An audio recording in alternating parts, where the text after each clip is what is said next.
चलो, तो आज चर्चा होगी वाक्य के भेद पर। वाक्य के कितने भेद होते हैं? वाक्य के दो भेद होते हैं। पहला होता है रचना के आधार पर। जब हम बात रचना के आधार पर करेंगे तो हमें वाक्य तीन प्रकार के होते हैं। कितने होते हैं? तीन। नंबर एक, ध्यान रखिए, हिंदी में कोई त्रुटि नहीं होती है। हाँ, हिंदी में कोई भी त्रुटि नहीं होती है। लेकिन आप सोचो कि हाँ दो नॉन सेकंड में हम। पहला होता है सरल।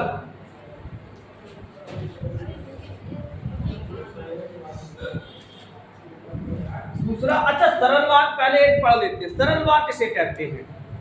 ऐसे वाक्य जो वाक्य, देखिए जब वाक्य में हमने दो अंत बताए थे, उद्देश्य और विधेय, तो जिस वाक्य में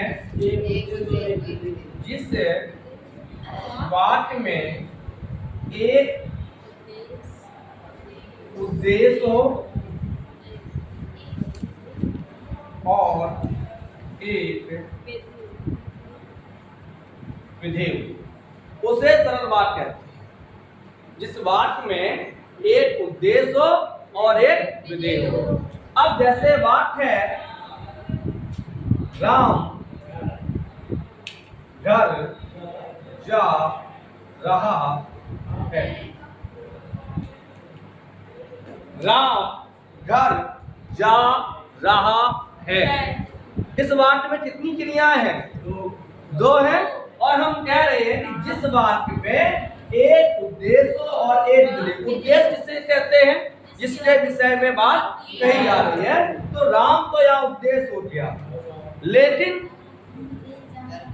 जा रहा है यानी कि दो क्रियाएं, एक सहायक क्रिया, लेकिन मूल क्रिया कौन सी है?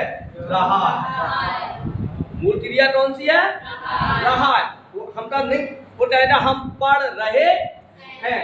तो राम उद्देश्य और रहा विधेय।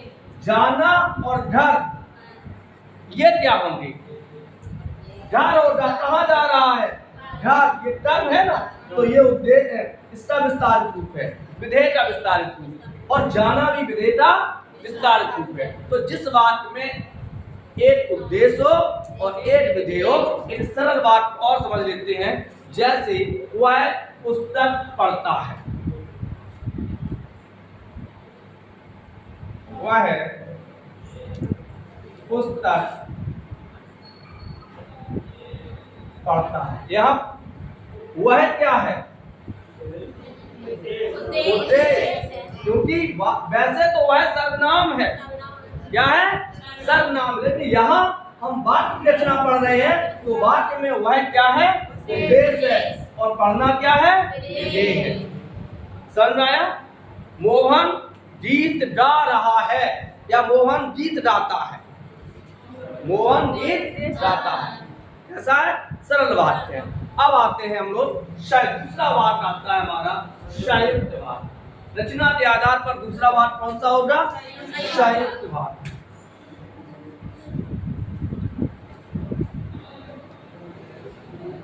संयुक्त। अच्छा, संयुक्त का मतलब क्या होता है? तो लीजिए, जब दो सरल, जब दो या दो से अधिक, दो या दो से अधिक सरल वाक्य किसी समुच्चय बोधक अव्यय से जुड़े हो। जब दो या दो से अधिक सरल वाक्य किसी समुच्चय बोधक अव्यय। अच्छा, समुच्चय बोधक अव्यय क्या होते हैं? अव्यय के कितने भेद होते हैं पहले तो ये बताओ। चार भेद होते हैं। पहला तो क्रिया विशेषण हो गया, उसको जोड़ दीजिए। फिर संबंध बोधक अव्यय, समुच्चय बोधक अव्यय और विषमय बोधक अव्यय। तो यहाँ कौन सा किससे जुड़ा हो? समुच्चय बोधक अभ्यासी, उसे हम सरल संयुक्त वाक्य कहते हैं। जैसे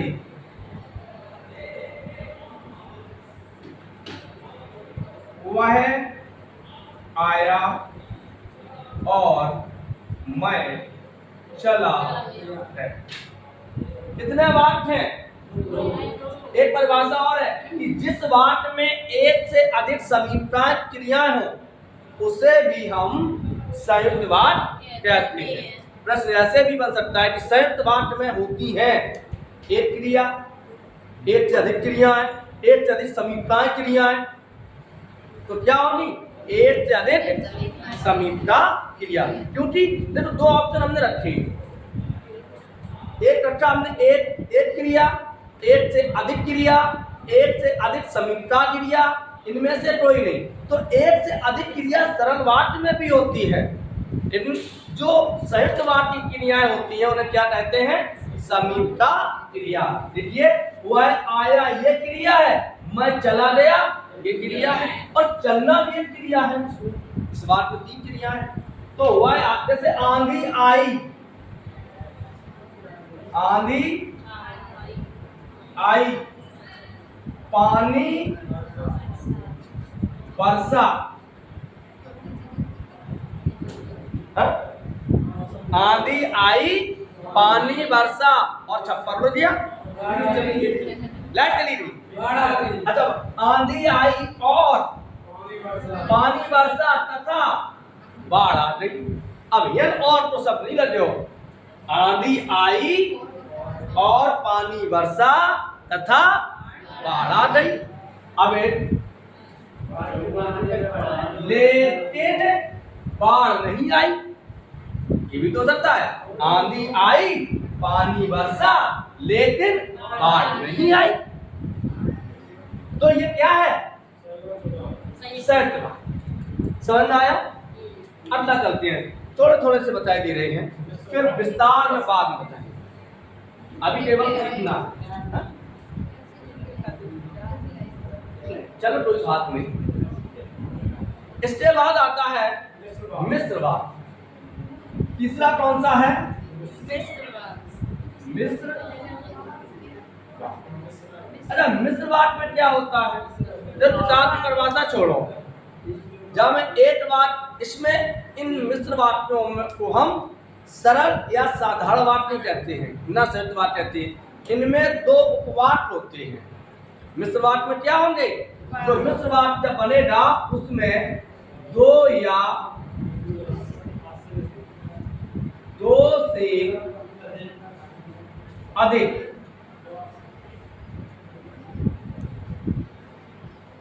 उपवाक्य होते हैं। क्या होते हैं? अब उपवाक्य में ये 2 हो जाते हैं, एक प्रधान उपवाक्य या प्रमुख उपवाक्य, प्रमुख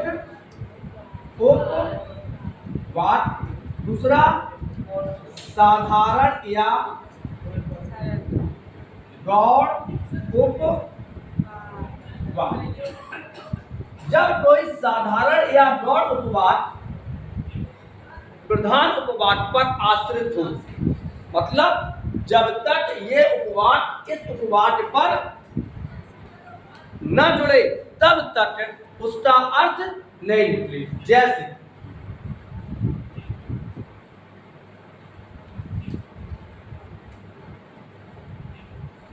जब लड़ाई हुई तब मैं वहीं था। अब देखिए इसमें कौन सा उपवाक्य है? तब मैं वहीं था, ये साधारण उपवाक्य है। जब लड़ाई हुई तो एक तो जब और तब आ गया, जो सो, यह वही लड़का है जो कल मिला था, ये भी कैसा है? मिश्र वाक्य है। यह वही लड़का है, यह सत्य है कि राम ईमानदार है।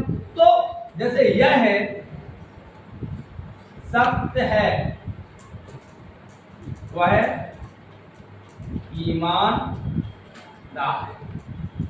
अब देखिए यह सत्य है, क्या सत्य है? अर्थ नहीं निकलेगा।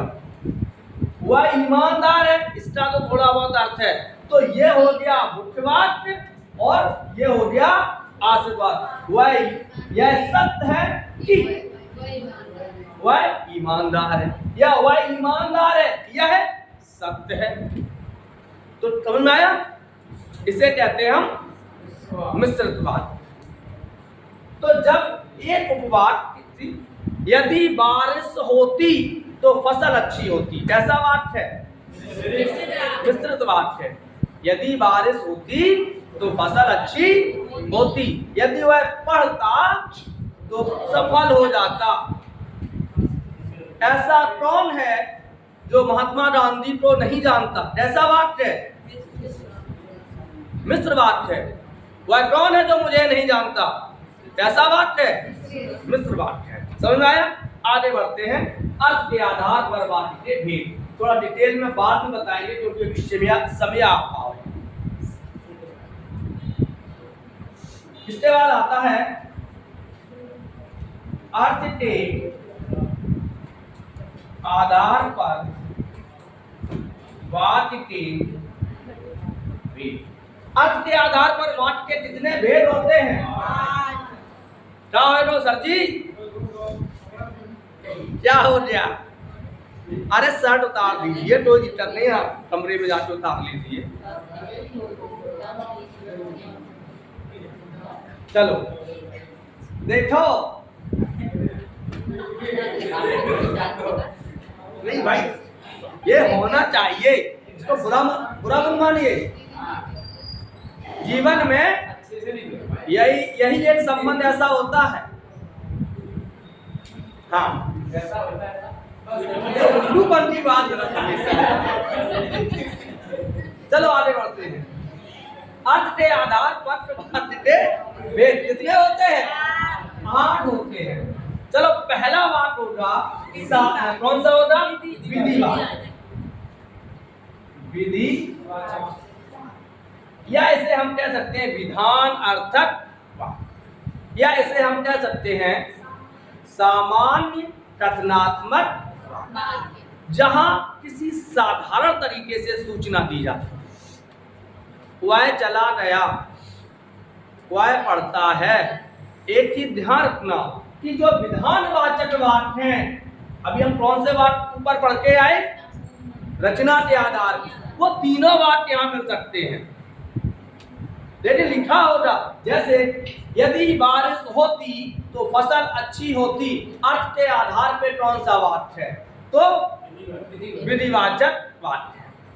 राम गया और सीता आई, अर्थ के आधार पे कौन सा वाक्य है? विधिवाचक। वैसे कौन सा होगा? संयुक्त होगा। आंधी आई और पानी बरसा, अर्थ के आधार पे कैसा है? विधिवाचक। और वैसे कैसा है? संयुक्त वाक्य है।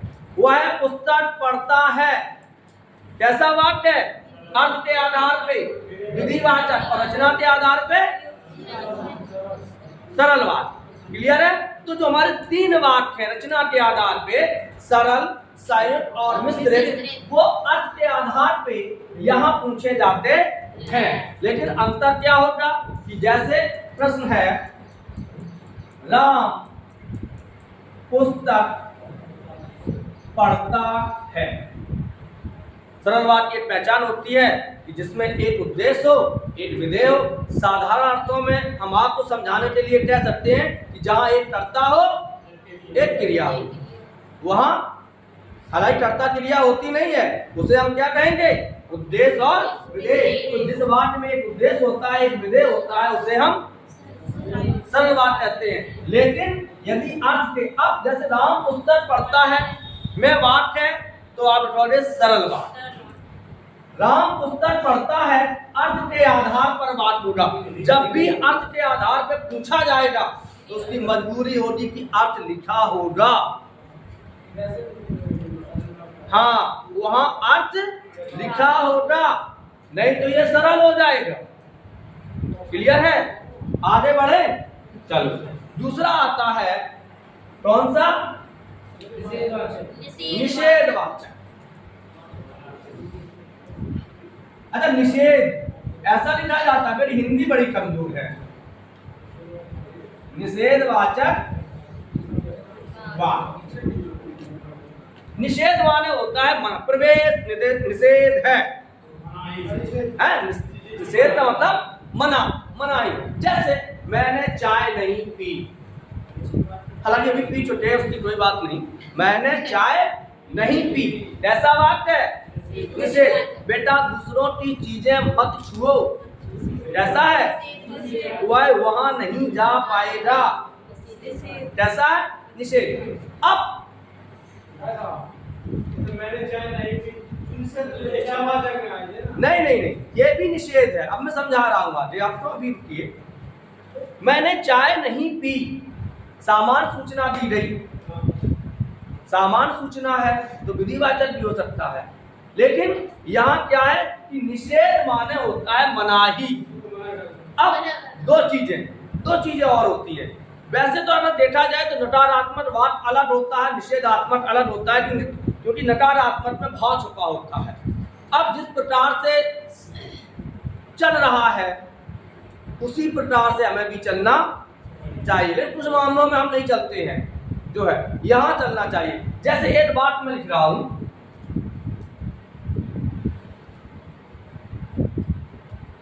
बेटा दूसरों की वस्तु मत छुओ। अब ये बात कैसा है, माँ आज्ञा दे रही है, दे रही नहीं दे रही, बेटा वहां मत जाओ, क्या है, यहां देखिए वहां मत जाइए सलाह है, वहां मत, वाक्य में बहुत अंतर हो जाएगा। बेटा वहां मत जाइए ये उसकी सलाह है, वहां मत जाओ, मत छुओ, आप दूसरों की चीजें मत छुइए, ये सलाह है, बम हो सकता है। लेकिन अगर हम कहें मत छुओ, ये आदेश है, आज्ञा है। अब यहां देखिए बात है निषेध, बेटा दूसरों की वस्तु मत छुओ, क्योंकि यहां क्या है, पहले मनाही है, पहले क्या है, किसी चीज को मैं वहां नहीं जा पाऊंगा, मना कर रहा हूं, तो ये निषेधात्मक। अच्छा, नकारात्मक और निषेधात्मक में एक अंतर होता है। नकारात्मक मैं नहीं जाऊंगा, कोई भाव नहीं छुपा है, बस थोड़ा सा अंतर है कि नकारात्मक वाक्य जो होते हैं उनमें भाव नहीं होता है, उसमें क्या नहीं होता है। जैसे मैं नहीं जाऊंगा, ये मना कर दिया, भाई मैं नहीं जा पाऊंगा, ये भाव है कि हम चले तो जाते लेकिन जाएंगे। यो क्या है, तो निषेधात्मक में जहां किसी वस्तु को मनाही हो, किसी वस्तु को, पदार्थ को जाने की मनाही हो, खाने की मनाही हो, जैसे मैं दाल नहीं खा पाऊंगा, ऐसा है निषेधात्मक। हिंदी में अब सब मिक्सचर कर दिया। जब हमने हिंदी पढ़ी थी तो नकारात्मक अलग पढ़ी थी, निषेधात्मक अलग पढ़ा था। आज तो मिक्सचर बना दिया। पहले डॉक्टर साहब एक मिक्सचर देते, बैग से मिक्सचर खत्म हो गया, हिंदी में शुरू है सब मिक्सचर। तो निषेधात्मक समझ में आया। जैसे वहां मत जाओ, कैसा है, निषेधात्मक। वह नहीं खा पाएगा, कैसा है, निषेधात्मक। बस ऐसे ही मान लो एक थोड़ी देर के लिए, जैसे भाववाचक संज्ञा होती है, भाववाच्य होता है, तो मैं नहीं जा पाऊंगा, मैं नहीं खा पाऊंगा, भाई मैं नहीं बोल सकता या मैं नहीं बोल पाऊंगा, तो ये कैसे है, निषेधात्मक।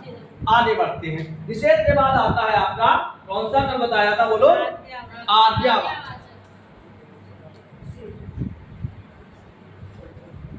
आज्ञावाचक, इसे हम अनुमतिवाचक भी कह सकते हैं, जहां आज्ञा, प्रार्थना, आज्ञा या अनुमति हो। जैसे अब एक चीज और ध्यान रखिए कि जब आज्ञावाचक वाक्य होते हैं तो ऐसे वाक्य एक शब्द के भी हो सकते हैं, जाओ या जाइए, बैठिए। हम लोग कहते हैं मैं आई कम इन, मैं आऊं, तो ये क्या है, आज्ञा। जहां जिन वाक्यों में किसी आज्ञा या अनुमति का बोध हो, मैं जा सकता हूं, ये अनुमति है। आप बैठो, ये आज्ञा। आप जाइए, क्या है? आप जाओ, आज्ञा है। जैसे अब आप जाइए, ये भी आज्ञा है। ये क्या है? आज्ञा। लेकिन दूसरों की चीजें मत छुइए, ये निषेधात्मक है और ये सलाह भी है। भाई अच्छी पुस्तकें आप पुस्तक पढ़िए, ये आज्ञा है। बेटा पुस्तक पढ़ा कीजिए, ये सलाह है। सही है? चलो, तो आज्ञावाचक क्या है? आप डर जाइए। ये बताओ सलाह है कि आज्ञा है? आदेश है? क्या है? क्या मैं बैठ सकता हूं? है? ये अनुमति है। तो जहां आज्ञा और अनुमति का बोध होता है, उसे अर्थ के आधार पे आज्ञावाचक बात कह सकते हैं। आगे बोलो। इच्छावाचक। आज जलेबी खाओगे? तैयार ही बैठे भाई।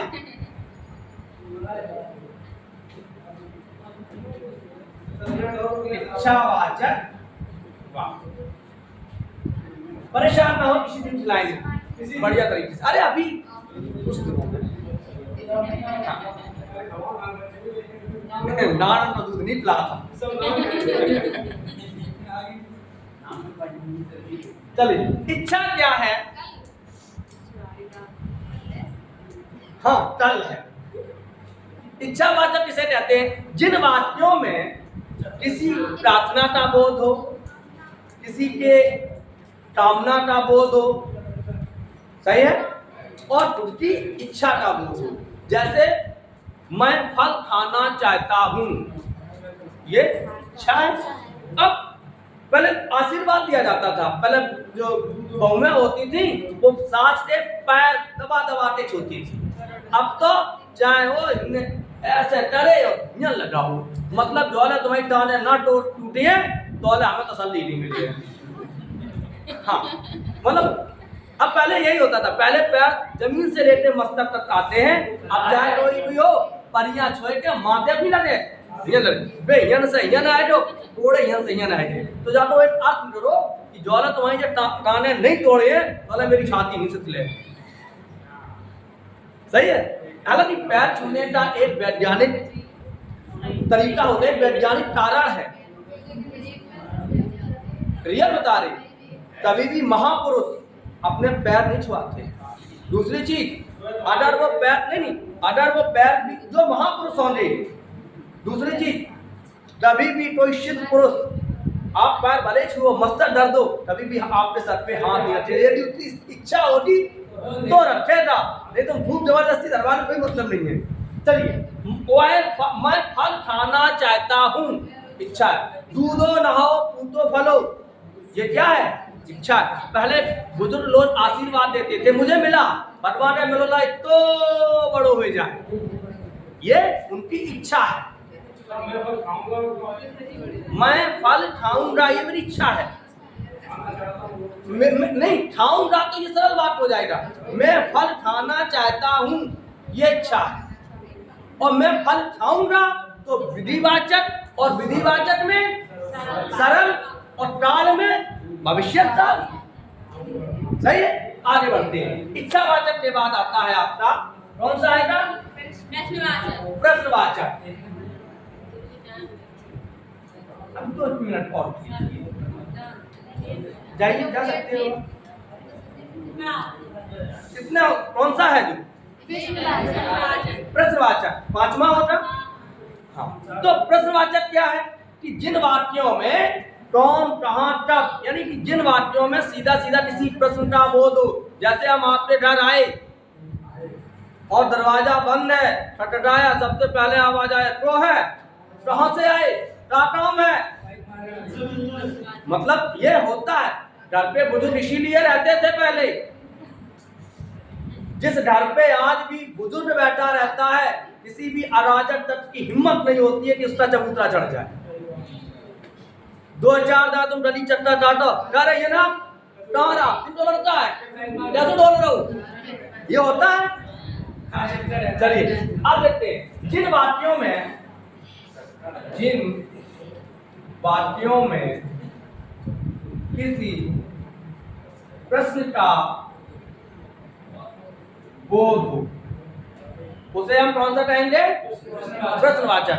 आप कहाँ जाओगे, आप क्या कर रहे हो, और शोले में कितने आदमी हैं, वो है हुजूर दो, वो भी प्रश्न है,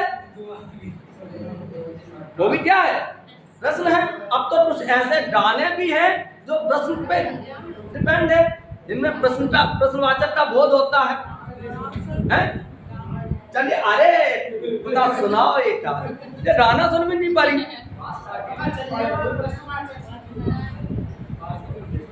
अरे देखो, संदेश से आते उस पर लाश भाई घर कब आओगे, है प्रश्नवाचक, है कि नहीं है?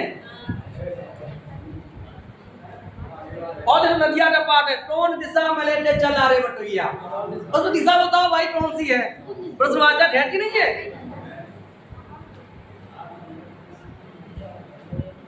प्रश्नवाचक के बाद कौन सा आता है? विस्मयवाचक।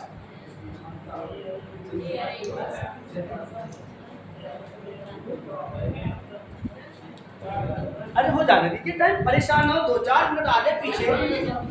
अब यहाँ से जाने के बाद 2 डब्बे अच्छे लग गए तो 2 मिनट खाने लगो। अब वो बात नहीं खाओगी, वो बात अल्लाह दे दे अच्छे लग गए तो इच्छा चले गई, इच्छा वाली बात पढ़ा ना, हाँ देखते चले जाओगे। चलो, विस्मयवाचक जिन वाक्यों में आश्चर्य यानी हर्ष, उल्लास, यानी कि जिन वाक्यों में किसी मनोविकार आ जाए,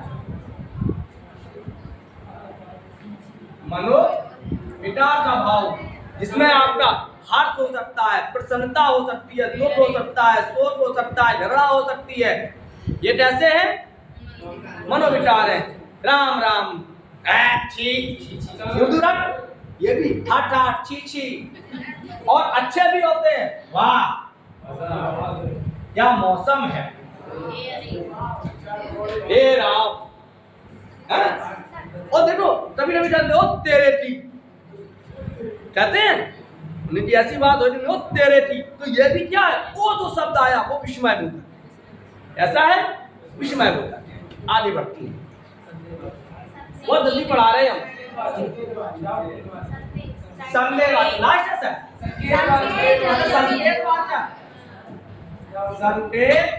संकेतवाचक। देखो भाई, अच्छा संकेत किसे कहते हैं? यह लगता है नहीं, इसमें एक शर्त छुपी होती है, जो अभी हमने संयुक्त में मिश्रित में बताई थी। इसमें एक शर्त छुपी होती है, यदि बारिश होती तो फसल होती, यदि बादल आते तो पानी बरसता। इसमें एक शर्त छुपी होती है, तो इसे हम संकेतवाचक कहते हैं। जिन वाक्यों में किसी शर्त का बोध हो या किसी संकेत का बोध होता है, या वही लगता है जो चोर है, बाकी है नहीं है, आप समझ लो, तो ये क्या है? ये शर्त छुपी है। तो संकेतवाचक, जैसे गाँव पहले शादी विवाह में, अब तो लोग जाते नहीं, शादी विवाह ऐसे ही होती थी, उन्होंने जेठो है, अरे नहीं बेइज्जती अति दिल्ली वाली उनको लगता है, तो ये संकेतवाचक। हमने बहुत जल्दी पढ़ाई। वाक्य कितने प्रकार के होते हैं? 2। संदेहवाचक और अच्छा तो नहीं कहोगे, संदेहवाचक,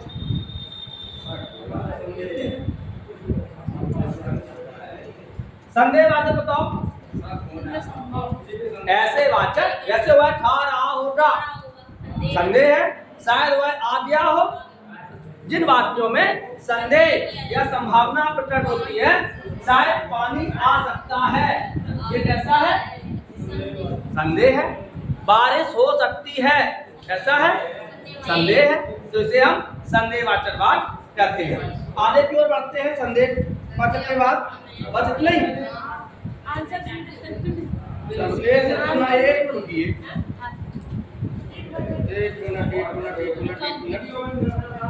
जैसे वह स्कूल से घर चला गया होगा, कैसा वाक्य है? शायद वह आ गया होगा, कैसा है? संदेह। अब आप लोग 2 मिनट और रुकिए, फिर जाइए। राधे राधे भैया।